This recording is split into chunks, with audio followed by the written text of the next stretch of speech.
সংগ্রামী সাথী বন্ধুগণ, এই পর্যায়ে আমাদের মাঝে বক্তব্য রাখবেন পলাশবাড়ির কৃতি সন্তান, সারা বাংলার মন্দিত ওয়েস শাহবাগ খ্রিস্টান জামে মসজিদের সম্মানিত খতিব হযরত মাওলানা ইয়াহিয়া তাকি বক্তব্য রাখবেন।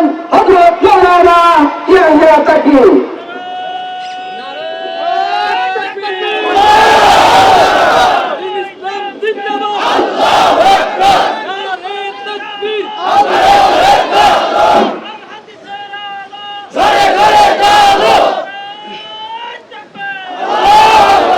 আসসালামু আলাইকুম ওয়া রাহমাতুল্লাহি ওয়া বারাকাতুহু।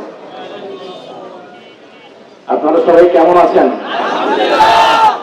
সুদীর্ঘ 16 বছরের জুলুম, নির্যাতন, নিপীড়নের পরে বাংলাদেশে যেন এক নতুন সূর্যের উদ্ভূত হয়েছে এবং সুদীর্ঘ 16টি বছর আমাদেরকে রাজাকার এবং জঙ্গিবাদ বানিয়ে তিনি এখন তার স্বামীর বাড়িতে আশ্রয় নিয়েছেন।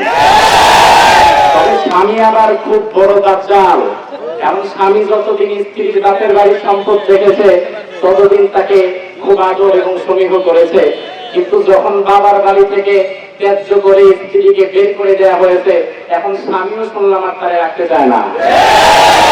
দুনিয়ার কোন জায়গায় জালিমদের জায়গা হয় না। ভালো করে শুনে এখন মুসলমান, এই সুদীর্ঘ 16টা বছর ইসলামপন্থী মানুষগুলোকে শেখ হাসিনা রাজাকার এবং জঙ্গিবাদের যে ত্যাগ দিয়েছে, বিদায়ের পূর্বে এই রাজাকারের কালিমা আল্লাহ তাআলা তার গায়ে লেপন করে তাকেই বের করে দিয়েছে। রাসূলুল্লাহ হাদিসের মধ্যে জালিমের উপমা দিতে গিয়ে বলেছেন, জালিমের দৃষ্টান্ত হচ্ছে আকাশের ঘুড়ির মতো।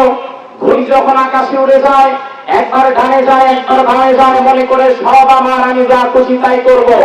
আমাদের দেশেও কিছু মানুষ এই ঘুড়ির মতো হয়ে গিয়েছিল ক্ষমতা পেয়ে, তারাও চিন্তা করেছে সব আমার, এইটা আমার, ওইটা আমার, আমার আমার চিন্তা করতে করতে মনে করে ফেলেছিল দেশটাই আমার আর আমার বাবার। আল্লাহর হাবিব বলেছেন, এই ঘুড়ি যখন আবার ঘুড়ির মালিক তার নাকের সুতা ধরে টান দেয়, জমিনে তাকে আবার নিচে নেমে আসা লাগে। একইভাবে আল্লাহ তাআলা যেন যখন জালিমের ক্ষমতার সুতা ধরে টান দিয়েছে, তাকে বঙ্গভবনের পেছন গেট থেকে এক কাপড়ে পালিয়ে যেতে হয়েছে। এটাকে শিক্ষা না মুসলমান। দুনিয়াতে কোন সন্ত্রাসের রাজত্ব স্থায়ী হয় নাই। ফেরাউনের সন্ত্রাসের রাজত্ব ভেঙে চুরমার করে দিয়েছেন মুসা আলাইহিস সালাম। নমরুদের সন্ত্রাসের রাজত্ব ভেঙে চুরমার করে দিয়েছে ইব্রাহিম আলাইহিস সালাম। আবু জাহেলের সন্ত্রাসের রাজত্ব ভেঙে চুরমার করে দিয়েছে মুহাম্মদ সাল্লাল্লাহু আলাইহি ওয়াসাল্লাম। আর শেখ হাসিনার সন্ত্রাসের রাজত্ব ভেঙে চুরমার করে দিয়েছে বাংলাদেশের ছাত্র সমাজ। আমার সাথী বন্ধুরা, সর্বশেষ একটা কথা বলে নিয়ে যাই, বেশি কথা বলার মধ্যে ফায়দা নাই, অল্প কথায় কিছু গুরুত্বপূর্ণ মেসেজ দেওয়ার মধ্যে ফায়দা আছে। সর্বশেষ একটা কথা, দল মত নির্বিশেষে একটু কান খুলে শুনে রাখতে হবে। ভালো করে মনে রাখবেন, কিভাবে মনে রাখবেন? এখন বাংলাদেশে আগামীতে সরকার প্রতিষ্ঠা হবে, সামরিক সরকার হোক আর বেসামরিক সরকার হোক, যে সরকারই হোক না কেন বাংলাদেশের ক্ষমতায় তা আসবে। কিন্তু আপনাদের কাছে আমার একটা ছোট্ট অনুরোধ থাকবে, আপনারা আর কোনদিন কোন সরকারের কোন জুলুম বিন্দু মাত্র সহ্য করবেন না। তার কারণ ফেরাউনকে প্রশ্ন করা হয়েছিল, তোমাকে কিসে স্বৈরাচার বানিয়েছে? ফেরাউন জবাব দিয়েছিল, বনী ইসরাইলের নীরবতা আমাকে স্বৈরাচার বানিয়ে দিয়েছে। আমি স্বৈরাচার ছিলাম না, কিন্তু যখন একটার পর একটা জুলুম করেছি আর বনী ইসরাইল মুখ বুজে সহ্য করেছে, তখন হঠাৎ এক সময় আমি স্বৈরাচার হয়ে গিয়েছি। শেখ হাসিনা স্বৈরাচার ছিল না।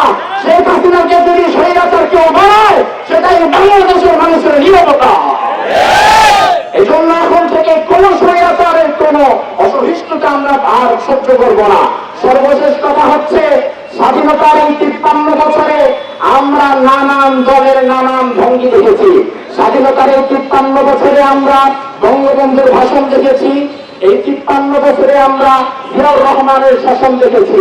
বঙ্গবন্ধুর ভাষণ, জিয়ার শাসন, এরশাদের নানান তাল আর শেখ হাসিনার 16 বছরের কাল সব দেখা হয়ে গিয়েছে।